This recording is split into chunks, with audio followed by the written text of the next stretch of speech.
Good afternoon, welcome to GrainTV. My name is Cody Bills. Today is Wednesday the 22nd. We had the market moving lower here today with corn trading down 4 1/4 cents, soybeans down 7 1/2 cents, and wheat in Chicago here trading 8 1/2 cents lower. We did get ethanol production out today. We also have export sales expectations. We'll talk about that later on in the show.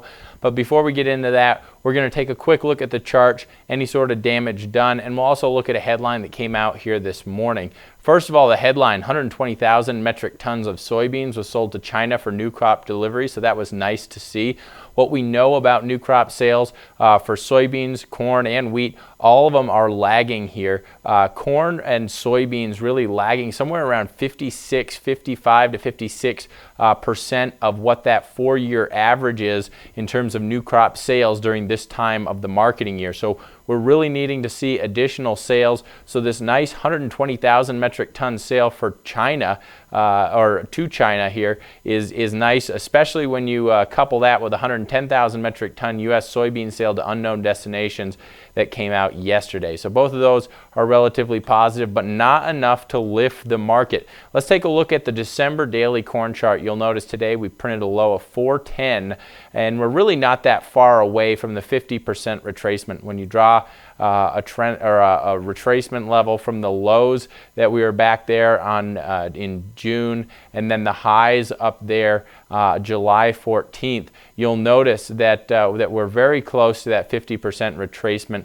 And my feeling right now, and I've said this a few times, is that I wouldn't I really don't expect us to see any sort of 100% retracement because I do believe that the damage done in the eastern part of the grain belt is still an unknown factor that still warrants a risk premium in this market. But I do think that we could go down as low as $4. If we do go down as low as $4, I think it's going to be a very strong support.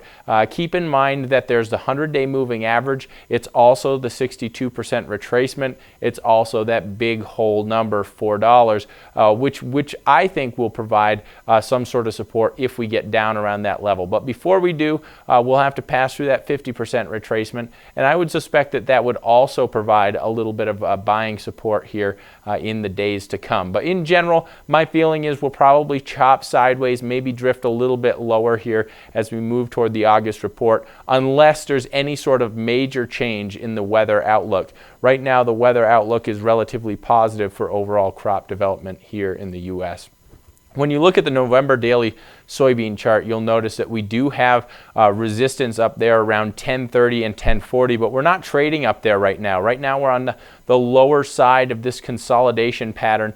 You'll notice there is kind of an ascending trend line here that we bounced off 2 days ago, and we bounced off again today. Today we saw a low of 992 3/4, which is really right along that little short-term trend line. So keep in mind that trend line is there. It is quite possible that we could break below it. Just because we break below it does not necessarily mean that we're entering a bear market, but I do think it would open the door for a little bit of price expansion, or that maybe some selling pressure here going into the weekend. Now guys, let's take a look at wheat here, because this is a very different chart than corn and soybeans. Notice corn and soybeans both retracement, but we're at least around the 50% retracement to 25% retracement. You look at wheat here, and it looks as though we're almost approaching the 100% retracement. You'll notice that we went right through that 100-day moving average, sliced right through it. It provided absolutely no support, and we're kind of moving right down there to that trend line, and you'll notice that trend line support right around 513. So guys, keep that in mind. If we do move lower again, we could find some support right around that 513 trend line area. Of course, we've been moving lower here just because of our competitiveness on the global market. We just don't have the price. The wheat prices are just not reflecting or not providing any sort of real buyers in the export market, and so that's something that's concerning people and causing the market to sell off pretty substantially. We did have ethanol production out today. Of course, ethanol production declined this week, down 11,000 barrels per day to a weekly total of 973,000 barrels per day. This is 101 barrels per day or above the 4-year moving average. You'll notice on this weekly ethanol production chart, the green lines represent weekly ethanol production, and you'll see that we are ahead of the blue line, which represents 2013, and we're ahead of the red line, which represents the 4-year moving average of overall production. And you'll see that we did decline this week. We are still well ahead of where we were last year by about 14,000 barrels per day and about 101,000 barrels per day ahead of that 4-year moving average. Let's talk a little bit about export sales here. This will be coming out tomorrow morning and will likely provide a little bit of a tone for the rest of the trade day. Expectations for old crop corn sales between 250,000 and 450,000 metric tons. Soybean sales expecting anywhere between 0 sales and 150,000 metric tons, and wheat sales between 200 to 400,000 metric tons.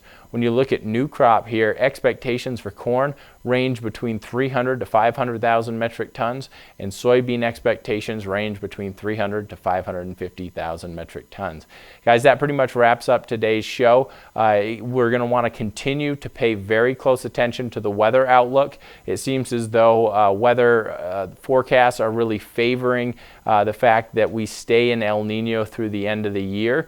That is something that could have some negative implications. Of course, if we continue to get the saturating rains here in the eastern part of the grain belt.